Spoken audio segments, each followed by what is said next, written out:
Okay, good morning. We're going to continue the halachot of the fast because we have the fast on Sunday of Shiva Asar Tamuz.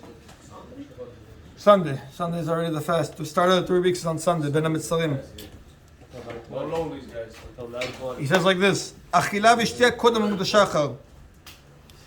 B'chol arbat tzomot, all 4 of the fasts, one of them being Shiva Asar Tamuz, the fast starts from the morning, from Alot HaShachar. Whatever the schedule says, I didn't check. Right? You're allowed to eat the entire night up to the fast, provided you didn't go to sleep. If a person went to sleep and he wakes up before the fast starts, he still can't eat unless he makes what we call a stipulation, a tanai. And before he goes to sleep, he says when he wakes up before the fast, he wants to continue eating. Because like that, it's as if he never stopped. But if a person were to just go to bed without saying anything and he'd wake up at 3 a.m, he wouldn't be allowed to eat. Because when you went to sleep, it's as if you accepted the fast in yourself already. Because you assume you're not eating anything anymore. So what you would have to do is, if you want to eat in the morning before the fast starts, you're going to have to make a stipulation that you're going to wake up before the fast and you're going to eat and drink.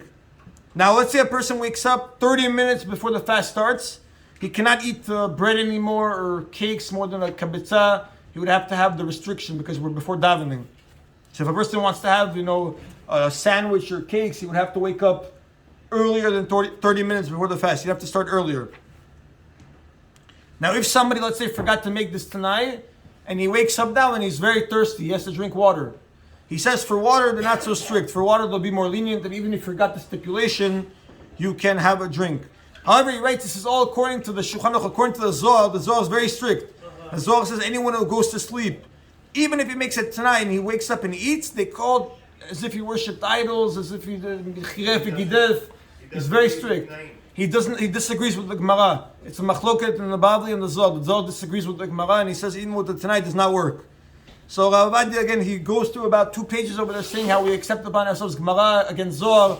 If a person wants to be strict, it'd be good, but if he can't be strict, it's not an issue at all. It's not the halakha. But just to put it out there, he's very strict on a person who goes to sleep.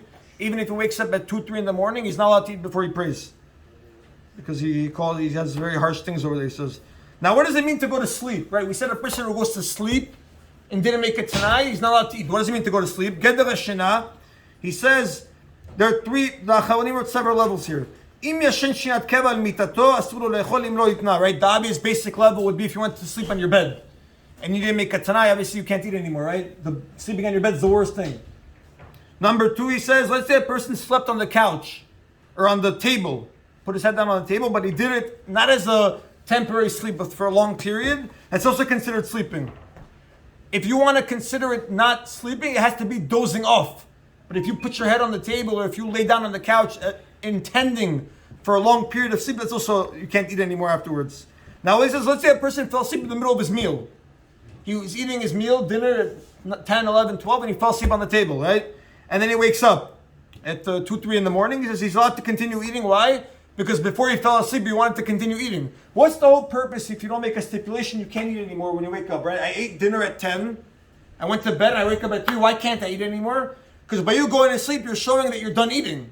So you're accepting the fast on yourself. But a guy who's eating and fell asleep in the middle of his meal, when he wakes up, he's allowed to continue eating. Why? Because he fell asleep in the middle of his meal. He never concluded eating.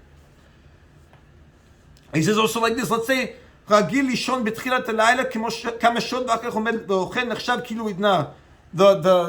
night feeders, people that usually go to sleep and they wake up every morning at 2, 3, 4 and they eat, they already have a built-in tonight. It's already built in for them. That's how they live. But they usually go to sleep and they wake up at 2, 3, 4 and they eat.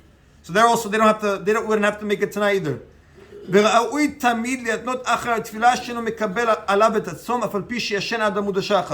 He says that a person should, even if you assume, I'm not going to wake up before the fast and eat, you should always make the stipulation. Because again, you never know. Right? Then you ends up being this one time you woke up early and now you're stuck, you can't eat. So always make the tonight after Arvit, Saturday night, after Arvit, you say, even if I go to sleep, I want to be able to continue eating before the fast starts. It's a communal neder. Neder that you made barabim never has a hatan darim. This fast is going to start from Amud Shacha, which is dawn, until after the 3 stars come out, about 20 minutes after the sun sets. What? Huh? It's the longest fast. Okay. But the entire night, no, not counting Yom Kippur, it's 24 hours Yom Kippur. There are only 2 fasts that we start from the night. Yom Kippur and the Shabbat. The other fast we always start from the morning. Right? Now, he says like this, the questions that people have are rinsing their mouth and stuff like that, right? Well, first of all, he says that all these fasts, the person's allowed to shower, he's allowed to anoint himself with oils, he can wear shoes, he can have relations, except in Tisha B'Av. The only time you can't do anything is Tisha B'Av. All the other fasts, you're allowed to do any of these activities. You can even take a hot shower. The person wants to be strict again. Upashut, he says, especially people that are going to a hot mikveh, they're also allowed. He says, and if a person's makpid, he can take a cold shower. He says, listening to music, the Mishnah Berurah writes that a person should be strict on himself, just like Shabbat, not to listen to music on the fast. Now, what about, he says, rinsing out your mouth? He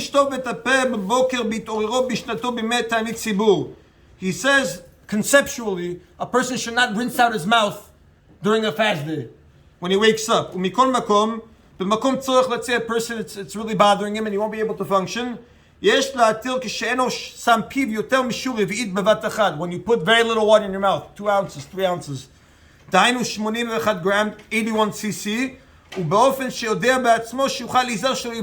Right? Putting your head down towards the sink and assuming that you're not going to swallow any water. A person, if he has to, again, conceptually, you shouldn't brush your teeth. But if a person can't handle and he has to, he'll do the following. He'll use very little water, put his head toward the sink so that it should fall out. Tisha B'Av would be worse, meaning you would have to be in excessive pain in order to be lenient. Again, a person has to put his head down so the water shouldn't go down into his throat. What about if you wake up half an hour and you brush your teeth? You could do as much as you want. Yeah, if you woke up half an hour before even half an hour, you woke up 2 minutes before the fast starts. Yeah, and you made the tonight, then you'll be allowed. Now, what if somebody has to take pills? At night, you need to do every fast or once a year? Every fast. I would assume every fast. Maybe once a year also. I don't know. Now, what about a person who has to take medication? Right? Usually take medication with water. Right? A person that has headaches on a fast. He's allowed to have a pill with no water. As long as it doesn't have a taste that you enjoy from. Let's say a person cannot take a pill without water. You could use very little water. Let's say a person has tasty medication, right? Has a good taste, flavored. You put it in plastic. Or in a cover. You cover it with some form of plastic and you swallow it like that. So you don't benefit from the taste. With nylon, yes, so it shouldn't have any beneficial taste to you. And you swallow it. Now you're covering the taste. It's better with aluminum foil. Aluminum foil, so you can cut yourself. Okay, B'ezrat Hashem, we have to speak afterwards about who's chayav. He speaks about pregnant women, people who are sick, nursing women, if they're obligated or not. Baruch Adonai Olam, Amen v'Amen.